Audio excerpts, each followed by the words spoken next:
looks like those. Yeah. Oh, yeah. That's sweet. Come on. You doing good? How's your car? So far, so good. You just heard one of the trends, two questions that have come up all day is what's the feel between a wing and a spoiler here? And then the other one is what effects will be my checkers? Okay, we continue on with our driver media availability. We're now joined in the media center by driver number 2 Miller Lite Dodge, Kurt Busch. Kurt, thoughts about coming back to race at Pocono? Oh, Pocono's always been a good track for me, and I enjoy coming up this way. And it's just a fun part of our season on how it kicks off the summer stretch, the first part of June here, and then we come back in August. The tricky triangle. It's always been that way. Sometimes you think turn 1 is more important. Sometimes you think turn 2 is where you can gain the most time. And then, since we don't shift here anymore, turn 3 seems to be important because it leads to the longest straightaway. So it just depends. You have to be good in all 3 corners if you want to have success. You can't favor one versus the other. But with the spoiler on the back of the car this time around, I'm surprised on how much drag it produces. It's got our focus worrying about how we can get that spoiler out of the air to going down the straightaway because it's changed all the braking zones. I feel like we can drive in a lot deeper to all 3 corners because we have so much more drag in the car to help slow it down when we do let off the gas. So there'll be an adjustment there. Of course, that'll bring up the issue of fuel mileage. And then, with green-white checkers, double file restarts, all the excitement that you can have there, then you can have 6, 7 wide down the front straightaway on restarts here. This racetrack gets really exciting towards the end of the race. So that's what we have to fight hard for, is get in position for the first 400 miles and shake it down at the end. We'll now open up to questions from the media. Start over here, and we'll go to Lee and back over here. Ken Christensen, the Express Times. There's been a lot of talk about the drag on the spoiler. We have one of the longest straightaways of any track here, and if you tuck in behind someone, take the air off the spoiler, you're going to be drafting down the straightaway.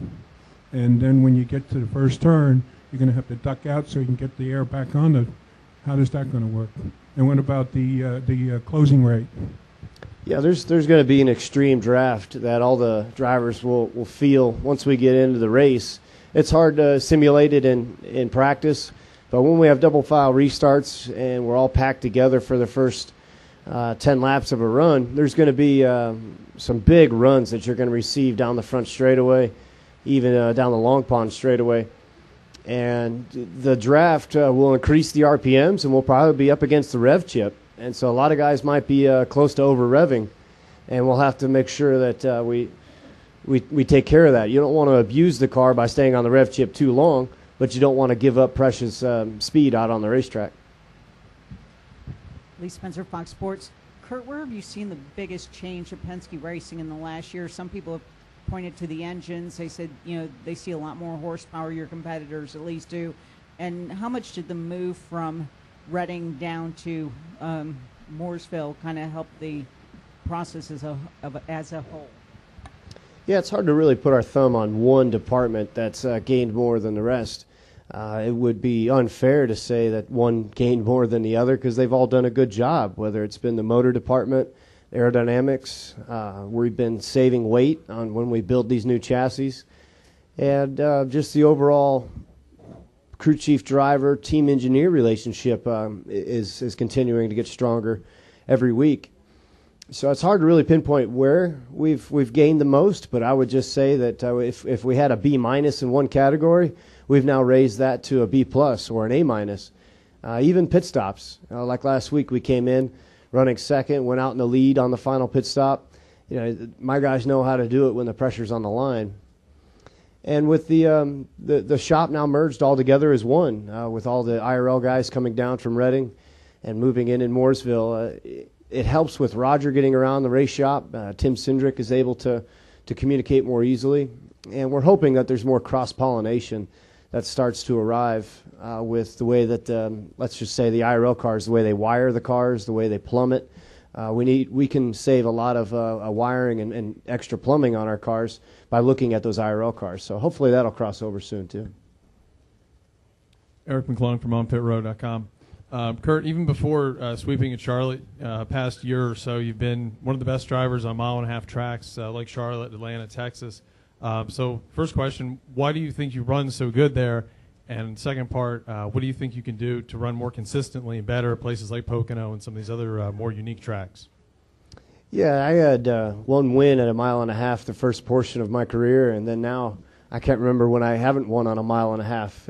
It's amazing how sometimes you get in a groove and you like short tracks for a while. Then I've always had success on the flat tracks. Those have always been good to me. Here at Pocono, over at Loudon, New Hampshire, Phoenix. You know, and then you get on these the stretch of mile-and-a-halfs where the setup and the package that we have just runs really well at Texas, Atlanta, Charlotte last weekend.